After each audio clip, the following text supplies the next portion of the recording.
राधे राधे दोस्तों, स्वागत है आपका हमारे चैनल श्लोक तंत्र में। एक बार देवर्षि नारद के मन में आया कि भगवान द्वारिकाधीश के पास बहुत से महल आदि हैं, एक आध हमको भी दे दें तो यहीं आराम से टिक जाएं, नहीं तो इधर उधर घूमते रहना पड़ता है। भगवान के द्वारिका में बहुत से महल थे। नारद जी ने भगवान से कहा, हे भगवान, आपके पास बहुत महल हैं, हमको भी एक आध दे दो तो हम यहाँ आराम से रहें। आपके यहाँ खाने पीने का इंतजाम भी अच्छा ही है।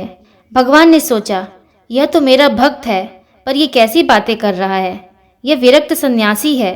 अगर यह कहीं राजसी ठाठ में रहने लगा तो थोड़े दिन में ही इसकी सारी विरक्ति भक्ति निकल जाएगी।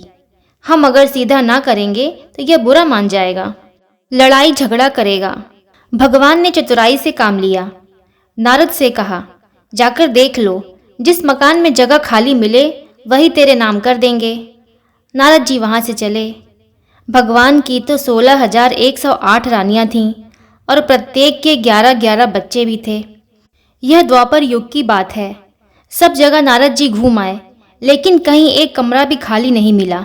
सब के सब भरे हुए थे। आकर भगवान से कहा, वहाँ कोई जगह खाली ही नहीं है। भगवान ने जवाब दिया, तो इसमें मैं क्या कर सकता हूँ। नारद जी के मन में आया कि यह तो भगवान ने मेरे साथ धोखाधड़ी की है, नहीं तो कुछ न कुछ करके किसी को इधर उधर शिफ्ट कराकर खिसकाकर एक कमरा तो दे ही सकते थे। इन्होंने मेरे साथ धोखा किया है, अब मैं भी इन्हें मज़ा चखाऊंगा। नारद जी रुक्मिणी जी के पास पहुँचे।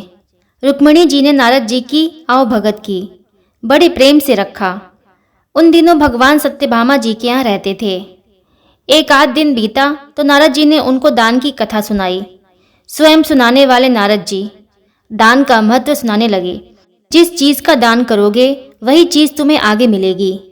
जब नारद जी ने देखा कि यह बात रुक्मिणी जी को जम गई है तो उनसे पूछा, आपको सबसे ज़्यादा प्यार किससे है। रुक्मिणी जी ने जवाब दिया, यह भी कोई पूछने की बात है, भगवान हरि से ही मेरा प्यार सबसे ज़्यादा है। नारद जी कहने लगे, फिर आपकी इच्छा यही होगी कि अगले जन्म में भी वे आपको ही मिले। रुक्मिणी जी ने कहा, इच्छा तो यही है। तो नारद जी ने कहा, इच्छा है तो फिर दान कर दो, नहीं तो नहीं मिलेंगे। आपकी सौतें भी बहुत हैं, उनमें से किसी ने पहले दान कर दिया तो उन्हें ही मिल जाएंगे, इसीलिए दूसरे करें, इससे पहले आप ही कर दें। रुक्मिणी जी को बात जम गई कि जन्म जन्म में भगवान मिले तो दान कर देना चाहिए। रुक्मिणी से नारद जी ने संकल्प करा लिया। अब क्या था, नारद जी का काम तो बन गया। नारद जी सीधे सत्यभामा जी के महल में पहुंच गए और भगवान से कहा कि उठाओ कमंडलू और चलो मेरे साथ। भगवान ने कहा, कहाँ चलना है, क्या बात हुई। तो नारद जी ने कहा, बात कुछ नहीं, मैंने आपको दान में ले लिया है। आपने तो एक कोठरी भी नहीं दी, अब मैं आपको भी बाबा बनाकर पेड़ के नीचे सुलाऊंगा। और सारी बात कह सुनाई। भगवान ने कहा, रुक्मिणी ने दान कर दिया है तो ठीक है, वह पटरानी है, लेकिन उससे मिल तो आए। भगवान ने अपने सारे गहने गांठें, रेशम के कपड़े सब खोलकर सत्यभामा जी को दे दिए और वलकल वस्त्र पहनकर भस्मी लगाकर कमंडल लेकर वहां से चल दिए। भगवान को देखते ही रुक्मिणी जी के होश उड़ गए।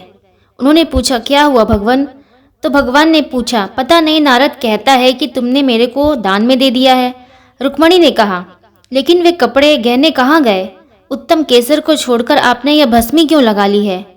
भगवान ने कहा, जब दान में दे दिया तो अब मैं उसका हो गया, इसीलिए अब वे ठाट बाट नहीं चलेंगे। अब रुक्मिणी जी को होश आया कि अब तो ये मामला गड़बड़ हो गया है। रुक्मिणी जी ने नारद जी से कहा, नारद जी, यह आपने मुझे पहले क्यों नहीं बताया था। अगले जन्म में मिलेंगे सो मिलेंगे, इस जन्म में हाथ से फिसल रहे हैं। नारद जी ने कहा, अब जो हो गया सो हो गया, अब मैं ले जाऊंगा। रुक्मिणी जी बहुत रोने लगीं। तब तक हल्ला गुल्ला मचा और सब रानियां भी वहां इकट्ठी हो गई थीं। सत्यभामा, जामवंती सब समझदार थीं। उन्होंने कहा, भगवान एक रुक्मिणी के पति थोड़े ही हैं, इसीलिए रुक्मिणी को सर्वथा दान करने का अधिकार भी नहीं हो सकता। हम लोगों का भी अधिकार है। नारद जी ने सोचा, अरे यह तो घपला हो गया। कहने लगे, तब तो भगवान के भी 16,108 हिस्से होंगे। रानियों ने कहा, नारद जी कुछ ढंग की बात करो। नारद जी ने विचार किया कि अपने को तो महल ही चाहिए था और ये दे नहीं रहे थे। अब मौका अच्छा है, अपनी बात रखनी चाहिए, बात समझौते पर आ रही है। तो नारद जी ने कहा, भगवान का जितना वजन है उतने का तुला दान कर देने से भी दान मान लिया जाता है। तुला दान से देह का दान माना जाता है। इसीलिए भगवान के वजन का सोना, हीरा, पन्ना दे दो। इस पर सब रानियां राजी हो गईं। रानियां तो राजी हो गईं, पर भगवान ने सोचा, यह तो मेरा भक्त फिर मोह में पड़ रहा है। इसका महल का शौक गया नहीं और भगवान से तुलादान की बात कर रहा है। पर भगवान अपने भक्त को ऐसे कैसे छोड़ सकते थे। उन्होंने भी तुलादान के लिए हाँ कर दी। भगवान तराजू के एक पलड़े के अंदर बैठ गए। दूसरे पलड़े में सारे गहने, हीरे, पन्ने रखे जाने लगे। लेकिन जो ब्रह्मांड को पेट में लेकर बैठा हो, उसे द्वारिका के धन से कहाँ पूरा होना है। सारा का सारा धन दूसरे पलड़े पर रख दिया। लेकिन जिस पलड़े पर भगवान बैठे थे, वह वैसे का वैसे ही नीचे लगा रहा, ऊपर नहीं हुआ। नारद जी ने कहा, देख लो, तुला तो बराबर हो ही नहीं रही है। अब मैं भगवान को ले जाऊंगा। सब कहने लगे, अरे कोई उपाय बताओ। नारद जी ने कहा, कोई उपाय नहीं है। अन्य सब लोगों ने भी अपने अपने हीरे पन्ने लाकर डाल दिए, लेकिन उससे क्या होना था। वे तो त्रिलोकी का भार लेकर बैठे थे। उधर सब रानियां चीख रही थीं।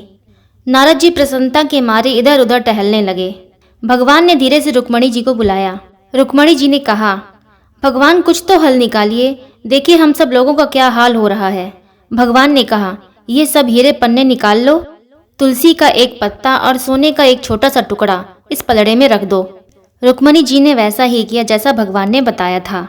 जब सोने के पत्रे पर तुलसी का पत्ता रख दिया गया तो भगवान के वजन के बराबर हो गया। सबने नारद जी से कहा, ले जाओ, तुलादान हो गया। नारद जी ने तराजू को हिला डुलाकर देखा, कहीं कोई डंडी तो नहीं मार रहा है। नारद जी ने कहा, इन्होंने फिर मुझे धोखा दिया, मैं ये दान लेकर क्या करूँगा। उन्होंने कहा, भगवान आपने ये अच्छा नहीं किया, आप केवल रानियों की बात सुनते हैं, मेरी तरफ भी देखो। भगवान ने कहा, नारद आपकी तरफ ही देखता हूँ। आप सारे संसार के स्वरूप को समझ कर भी मोह के रास्ते जाना चाहते हैं, तो मैं आपको गलत राह पर कैसे जाने दे सकता हूँ। तब नारद जी ने समझ लिया कि भगवान ने जो किया सो अच्छा किया। नारद जी ने भगवान से कहा, आपने मुझे तरह तरह के नाच अनादिकाल से नचाए और मैंने भी तरह तरह के खेल आपको दिखाए।